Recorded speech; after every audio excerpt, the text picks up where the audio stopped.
नमस्कार, doctor Atmaram Pawar. Welcome to NEP पारायण।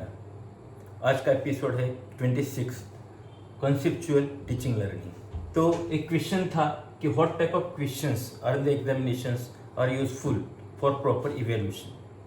और बहुत सारे लोगों ने 80 to 90% लोगों ने बोला question that promote the logical thinking are the best for that. Logical thinking होना है, क्वेश्चन भी और टीचिंग लर्निंग भी, तो केस बेस्ड एजुकेशन होना चाहिए। कि मैं फार्मा का हूँ और क्रोसिन पैरासीटामोल आपको मालूम है, क्रोसिन पाउडर की अलग अलग डोसेज फॉर्म बनते हैं, जैसा टैबलेट हो, सिरप हो, ड्रॉप्स हो, या इंजेक्शन हो, या सपोजिटरी हो। तो ये क्यों बनते हैं? तो ये ऐसे हम बात करेंगे तो हमें पता चलेगा कि हमें थिंकिंग करना पड़ेगा कि टैबलेट क्यों बनती है, सिरप क्यों बनता है, इंजेक्शन क्यों बनता है, ये सब। और ये बात करेंगे तो ये सब क्वेश्चन आपके राइट आंसर है कि why to convert drug into dosage form like tablet, capsule, syrup, injection. तो एक है टू इंप्रूव बायो अवेलेबिलिटी, कि ब्लड में वो ड्रग ने जल्दी जल्दी जाना चाहिए। तो हर एक जो भी ड्रग है वो ब्लड सर्कुलेशन में जाना ही चाहिए, तो ये इफेक्ट होगा। तो इसके लिए हम बनाते हैं। ये पहला आंसर है या लास्ट आंसर है वो देखते हैं। बाद में टू इंप्रूव एनवायरमेंटल स्टेबिलिटी। हाँ भाई, जो टैबलेट, कैप्सूल, इंजेक्शन बनाते हैं तो स्टेबल होनी चाहिए, तो एक्सपायरी उसकी जल्दी नहीं होनी चाहिए। हाँ, बराबर है।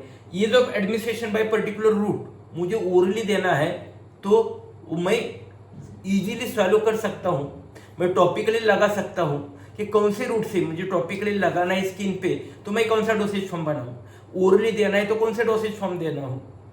अभी एज क्या है, छोटा बच्चा है या बहुत सीनियर सिटीजन है, वो टैबलेट फॉलो कर सकता है या नहीं कर सकता है। एक अडल्ट है, वो लिक्विड यूज करेगा या टैबलेट यूज करेगा, ये सब सोचना चाहिए।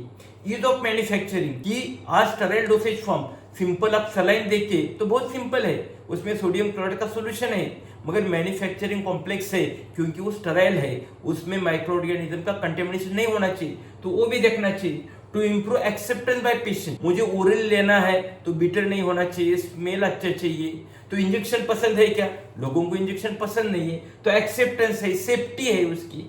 बाद में convenient to handle and store, कि मुझे वो हैंडल करना अच्छा चाहिए, स्टोर करना चाहिए, घर में स्टोर करना है, कैरी करना है, ऑफिस कैरी करना है, ये सब बातें देखेंगे तो वो चर्चा होगी। क्योंकि मैंने एक केस रखी थी, मगर आज होता है क्या, हम केस रखने के सिवा हम डायरेक्टली जाते क्वेश्चन पे बहुत बार, और हम केस बेस्ड नहीं बोलते। तो यही मेरे पॉइंट है। तो पहला आंसर क्या है? तो बहुत सारे लोगों को लगेगा कि इंप्रूव बायोबिलिटी नहीं, जो इंजेक्शन मुझे करना है तो उसका राइट है कि भाई वो इमरजेंसी में उनको इंजेक्शन देना है, तो उसकी इमीडिएटली बायोबिलिटी होगी कि तुरंत वो मेडिसिन ब्लड में सर्कुलेट होगा, मगर उसका नंबर बहुत लेट आता है। तो इसलिए मार्केट में देखेंगे तो इंजेक्शन कम है और टैबलेट ज्यादा है। टैबलेट ज्यादा क्यों है? तो लोगों के लिए स्टेबिलिटी के लिए है। और स्टेबल हर एक डोसेज फॉर्म को हमें स्टेबल करना ही पड़ता है, टैबलेट हो, लिक्विड हो, ऑइंटमेंट हो, स्टेबल करना पड़ता है। मगर स्टेबल वाला फर्स्ट रीजन नहीं है। तो फर्स्ट क्या है? Ease of administration by particular route, मुझे ओरली लेना है तो मैं क्या ले लूं? तो अभी ओरली मुझे लेना है तो फॉलो करना है, तो मैं लिक्विड इजीली फॉलो कर सकता हूं। तो अडल्ट हो या छोटा बच्चा हो तो लिक्विड फॉलो करने के लिए इजी है। मगर आज मार्केट में देखेंगे तो ज्यादा से ज्यादा टैबलेट है। क्यों टैबलेट है? क्योंकि वो easy to handle, store, carry है। बाबा को ऑफिस जाना है तो वो टैबलेट लेके जा सकता है, घर में टैबलेट अच्छी तरह रख सकता है, और वो tablet adult patient easily solve भी कर सकता है। अभी वो लिक्विड से इजी सॉल्व नहीं होता, मगर इंपॉर्टेंट कहा जाता है हैंडलिंग और स्टोरेज और स्टेबिलिटी पे जाता है। मगर छोटा बच्चा है, वो टैबलेट हैंडल करने के लिए अच्छे है, मगर सॉल्व नहीं कर सकता।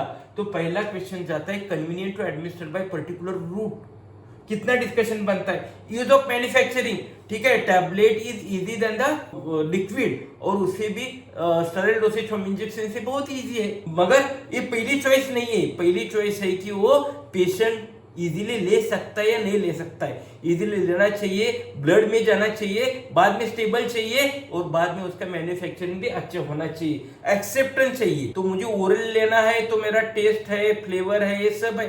तो ऐसी सोच होगी तो टीचिंग लर्निंग अच्छा होगा, क्योंकि हम केस बेस्ड टीचिंग लर्निंग करते हैं। तो यही बातें हो गई कि पैरासीटामोल मैं छोटे बच्चे के लिए ड्रॉप्स बनाता हूँ, 4-5 साल का 3 साल का है तो सिरप बनाता हूँ, अडल्ट है तो टैबलेट बनाता हूँ, इजी फॉर हैंडलिंग है, कैरी है, सॉल्व भी होती है, और इमरजेंसी है तो मैं इंजेक्शन बनाता हूँ। तो ये कि पैरासीटामोल और ऐसे फॉर्म में अवेलेबल है। तो मैंने क्या बोला यहाँ कि हम केस बेस्ड स्टडी करेंगे तो अच्छा होगा, नहीं तो defined tablet, discuss tablet, give merits and demerits of tablet ऐसे होते हैं तो हमारा स्टडी नहीं होता। कि मुझे सरफेस टेंशन पढ़ाना है तो मैं हमेशा क्या पढ़ाता हूं कि आप रोते हैं तो आंसू बूंद क्यों बनते हैं, बारिश आती है तो बूंद क्यों बनता है। तो ये समझेंगे हम तो हमें cohesive force, adhesive force, surface tension, surface area सब बातें हम बोल सकते हैं। तो सिंपलीफाइड करो, केस बेस्ड जाओ। तो केस बेस्ड करने के लिए हमें चाहिए कंसेप्ट और प्रिंसिपल पढ़ाना चाहिए। जो भी आपकी पीपीटी है, वीडियो है, वो स्टूडेंट को दे दो और उसका एक एक कंसेप्ट लेके पढ़ाना चालू करो। सिंपल केसेस बनाओ, कॉम्प्लिकेटेड मत जाओ। इमेजिनेशन के लिए आप प्रमोट करो कि बच्चे सोचेंगे। लेस कंटेंट होना चाहिए, कंटेंट पीपीटी फॉर्म में, वीडियो फॉर्म में स्टूडेंट को दे दो और 1-2 कंसेप्ट हर एक क्लास में विद डिस्कशन, विद इंटरैक्टिव ये पढ़ाओ। मोर थिंकिंग को प्रमोट कर दो। एग्जाम भी रिफॉर्म करो, क्वेश्चन कैसे पूछने हैं, केस बेस्ड क्वेश्चन चाहिए, तो ही इनोवेटिव जनरेशन हमारे यहाँ बनेगा।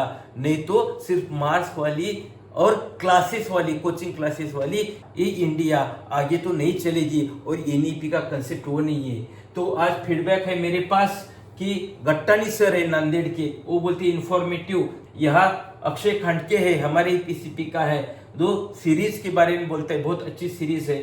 यहाँ है कि विपुल दास ने वेल एक्सप्लेन, तो हर एक पॉइंट में बोलता हूँ, क्रेडिट पॉइंट, यूजी पीजी के स्किल डेवलपमेंट, वो इनको अच्छा लगता है। ये है डांगे, सांगली के है प्रोफेसर, वो बोलते हैं कि great creativity, hats off you. तो कॉन्स्टेंट मैं अपग्रेड करता हूँ, अलग अलग बातें बोलता हूँ। और ये पंकज जादव है, वो भी बोलते हैं कि मैं मराठी में जिला परिषद झड़पी में डिस्ट्रिक्ट स्कूल में पढ़ी हूँ, आज मैं सक्सेसफुल हूँ क्योंकि मेरे कंसेप्ट अच्छे हैं। तो ये बातें आपको भी अच्छी लगेगी, ऐसे ही देखते जाएंगे। थैंक यू, धन्यवाद।